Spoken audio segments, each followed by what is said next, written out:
అనుకున్నాము, కానీ ఈ సాంగ్ లో తమిళ్ వచ్చే అమ్మాయి హీరోయిన్ గా ఉంది. నీకేమనిపిస్తుంది మరి? తను వియానా, బిగ్ బాస్ తమిళ్ విన్నరా?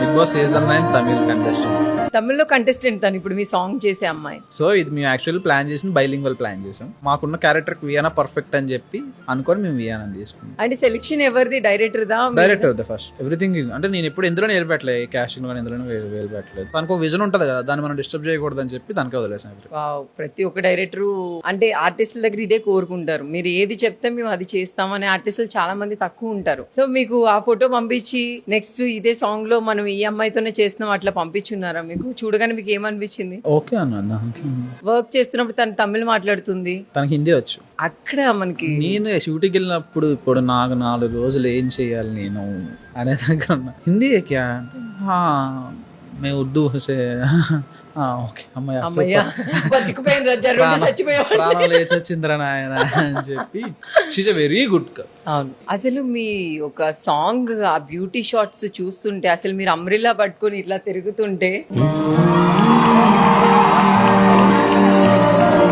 అసలు ఒక పవన్ కళ్యాణ్ గారిని చూసినట్టు అనిపించింది నాకు.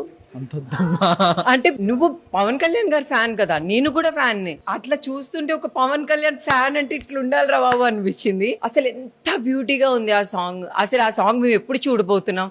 అసలు దాని స్టోరీ ఏంటో ప్లీజ్ చెప్పరా మాకు. సాంగ్ అనేది డెఫినెట్లీ మంచి ట్యూన్ అండ్ గుడ్ లిరిక్స్. ఆ లిరిక్స్ మీద వర్క్ చేయడానికి మాకు ఇంత టైం పట్టింది. ఎవ్రీథింగ్ అంటే ప్రతి లిరిక్స్ లో డీటెయిలింగ్ ఉండాలి కదా అని చెప్పేసి. అంటే I more believe in lyrics అనమాట. ఎందుకంటే మ్యూజిక్ నిన్ను రిలాక్స్ చేస్తుంది కానీ లిరిక్స్ నేను మోటివేట్ చేస్తుంది. ఎప్పుడైనా సరే you're doing something work, motivational lyrics వింటుంటే మోటివేట్ అవుతూ ఉంటావు, ఇన్స్పైర్ అవుతూ ఉంటావు. సో ఆ లిరిక్స్ మీద బాగా వర్క్ చేశారు సుధాంశు. ఎప్పుడు వస్తుంది ఆ సాంగ్? సాంగ్ పెద్ద రిలీజ్ అయిపోయింది కదా, అంటే డేట్ ఇంకా అనౌన్స్మెంట్? డేట్ నేను చెప్పలేను కదా. అంటే ఇప్పుడు సాంగ్ పర్ఫెక్ట్ రిలీజ్ చేయాలి అంటే ఒక అనుకోవాలి కదా, ప్రమోషన్స్ ఏంటి ఎలా రిలీజ్ చేయాలి. అదొక మేము ఈ లాంచ్ ఈవెంట్ అనేది ఎప్పుడైనా ప్లాన్ చేస్తున్నామని మాకు డేట్ ఫిక్స్ అయిపోతే దెన్ విల్ అనౌన్స్. అప్పటి నుండి ఇప్పటి వరకు ఆ మిడ్ గ్యాప్ లో మీరు చూసారా సాంగ్ ని? మొత్తం అయిపోయిందా? ఎట్లా అనిపిస్తుంది మీకు ఆ సాంగ్? నేను చేసుకున్నా ఎవ్రీథింగ్ నాకు బాగానే అనిపిస్తుంది. డెఫినెట్లీ అది బాగుంటది, ప్రతి ఒక్కరికి నచ్చుతుంది. ఎందుకంటే ప్రతి ఒక్కరు కనెక్ట్ అయ్యే స్టోరీ అది. అసలు కాన్సెప్ట్ ఓరియంటెడ్ చేశారా మీరు ఆ సాంగ్ ని?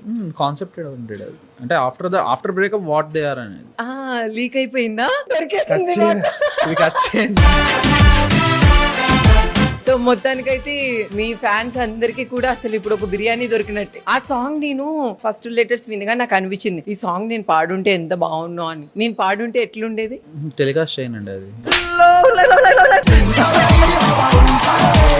మంచి సింగర్ పెట్టుకుని, మాకు మేల్ సింగర్ కదా, ఫీమేల్ వర్షన్ లేదు. సో అందుకు మిమ్మల్ని కన్సిడర్ చేయలేదు. నేను కన్సిడర్ చేయలేము అంటున్నా మిమ్మల్ని. అంటే అది టెలికాస్ట్ కూడా చేయవా నేను పాడితే? ఎందుకైతుంది అండి, మాకు మేల్ వర్షన్ కదా మేము పెట్టుకుందాం.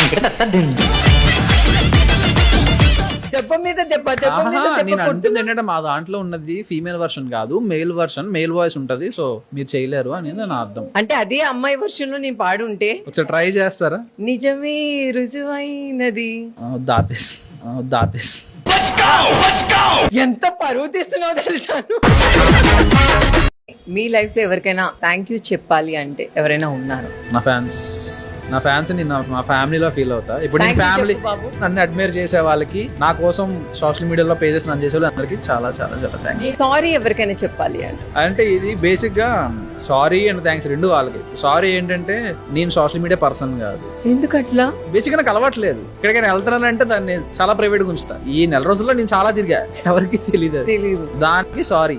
అండ్ ఇంకోటి సాంగ్ కొంచెం లేట్ అవుతుంది కాబట్టి సారీ. ఎవరైనా అన్నారా అట్లా? ఏంటి నీకు నా లైఫ్ లో ఇప్పటి వరకు నాట్ ఈవెన్ 1% కూడా లేరు వీడికి యాటిట్యూడ్ అని అనకుండా ఉన్న వాళ్ళు.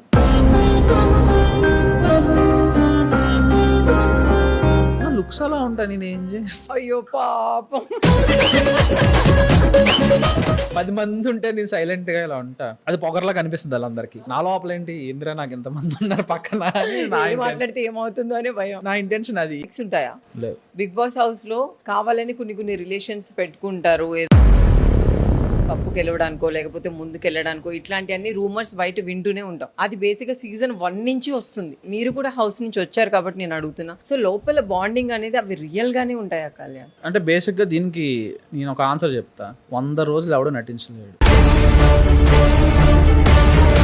Even is national award actor అయినా సరే 100 రోజులు ఎవడూ నటించలేదు.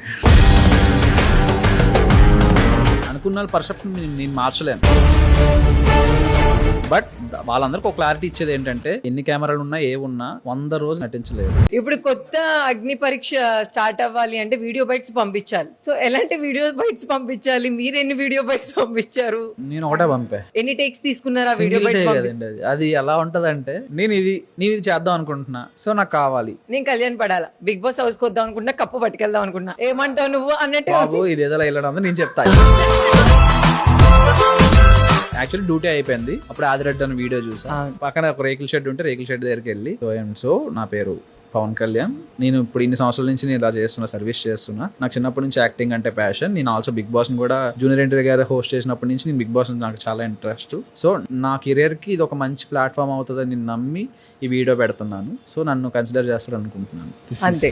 ఇప్పుడు నెక్స్ట్ బిగ్ బాస్ వెళ్ళే వాళ్ళకి కప్పు గెలవాలి అంటే వాళ్ళకి ఎలాంటి క్వాలిటీస్ ఉండాలి అని మీరు అనుకుంటున్నారు? బిగ్ బాస్ సీజన్ 9 ప్రదీప్ అన్న శ్రీముఖ ఇద్దరు వచ్చినప్పుడు నేను బాటిల్లో రాశా,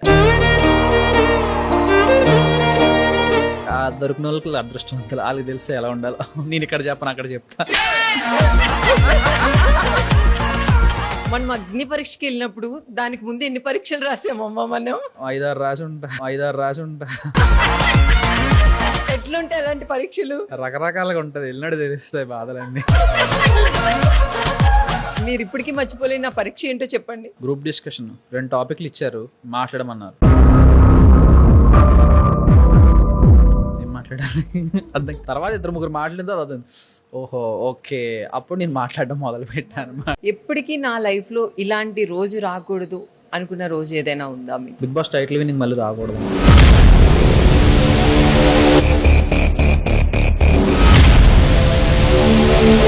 బిగ్ బాస్ టైటిల్ విన్నింగ్ రోజు రాకూడదు అంటే షాక్ అయినా. అంటే ఇన్ ద సెన్స్ ఎట్లా అంటే ఆ ఫీలింగ్ మళ్ళీ రాకూడదు కదా నాకు, అది ఫ్రెష్ ఫీలింగ్, దాన్ని అలానే ఫీల్ అవ్వాలి. రెండోసారి వెళ్తే ఇంకా భాగ్యమే, ఎందుకు కాదు. ఇప్పుడు రెండోసారి వెళ్ళి రెండోసారి కూడా టైటిల్ విన్ అయినా సరే ఈ ఫీలింగ్ రాదు కదా. రాదు అంటే నేను అనేది సాడ్ గా ఎప్పుడైనా నేను ఈ బాధ తట్టుకోలేకపోతున్నా, మళ్ళీ ఇలాంటి రోజు రావద్దు అని. ఒక బ్యాడ్ డే అని ఉంటది, మార్నింగ్ నుండి నైట్ వరకు అరే ఇది జరుగుతుంది అనుకుంటే ఇది జరుగుతుంది అనుకుంటే అది జరుగుతుంది, అంటే ప్రతిదీ ఇంటర్లింక్ అయ్యి ప్రతిదీ బ్యాడ్ జరుగుతుంది ఒక్కొక్క రోజు.